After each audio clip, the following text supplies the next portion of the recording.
पूरे देश में लोकसभा चुनाव की सरगर्मी जोरों पर है और हर पार्टी चुनाव की तैयारी जोरों पर कर रही है। हर पार्टी के कार्यकर्ता अपनी पार्टी को जीत दिलाने के लिए पूरी ताकत के साथ जुटे हुए, तो वहीं पार्टी के आला नेता हर लोकसभा सीट के लिए मजबूत प्रत्याशी की तलाश में जुटे हैं और कुछ पार्टियों के उम्मीदवारों के नाम तय कर दिए गए हैं। लेकिन हरियाणा की बात करें तो अभी तक किसी भी बड़ी पार्टी ने अपने उम्मीदवार की घोषणा नहीं की है।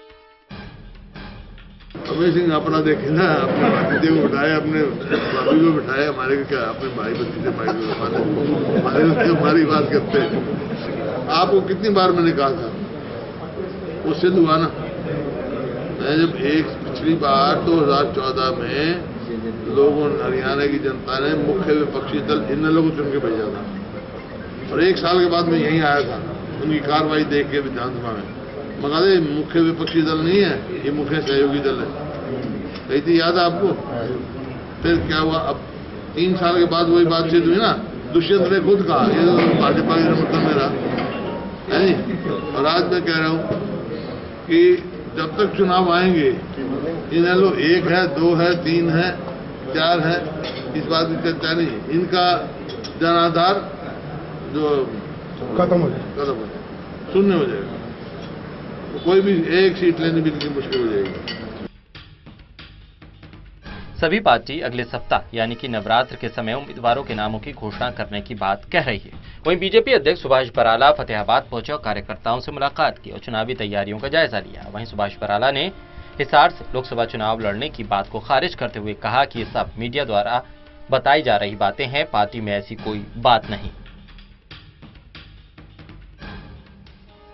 वहीं बीजेपी प्रदेश अध्यक्ष सुभाष बराला ने रोहतक के सांसद दीपेंद्र हुड्डा द्वारा की गई बात कि सभी बीजेपी वाले मेरे पीछे पड़े हैं, मैंने कौन सी उनकी भैंस खोल ली पर कड़ा प्रहार करते हुए कहा कि दीपेंद्र हुड्डा को अपनी हार साफ दिखाई दे रही है।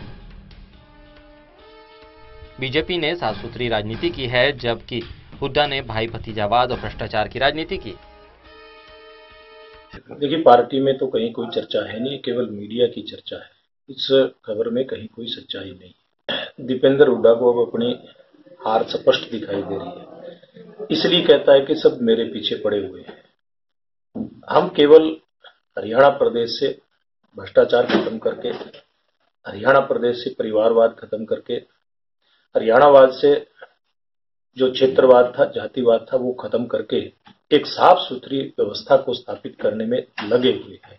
हमने बेरोजगार नौजवानों को जो नौकरियां इन लोगों के राज में इनकी जेब में रहती थी, ये बांटा करते थे, इनके लोग पैसे ले लेकर नौकरियां देते थे, वो सारी व्यवस्थाओं में जो सुधार किया है और जनता का जो आज के दिन पूरे हरियाणा प्रदेश में ये मानना है कि भारतीय जनता पार्टी की सरकार ने वास्तव में मुख्यमंत्री मनोहर लाल जी के नेतृत्व में अच्छे काम किए हैं।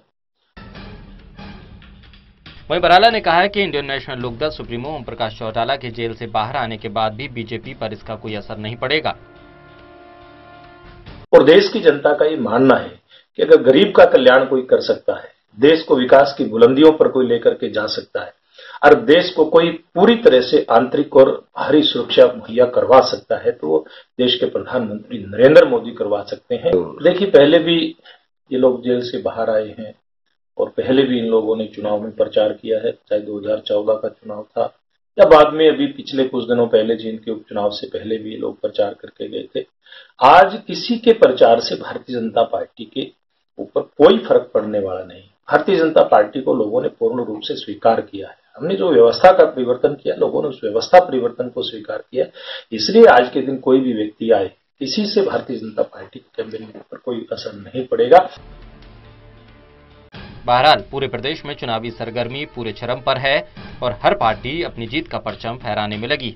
लेकिन इस लोकतंत्र में जीत का सेहरा किसे पहनाती है, ये तो जनता जनार्दन ही तय कर पाएगी। फतेहाबाद से रमेश भट्ट की रिपोर्ट।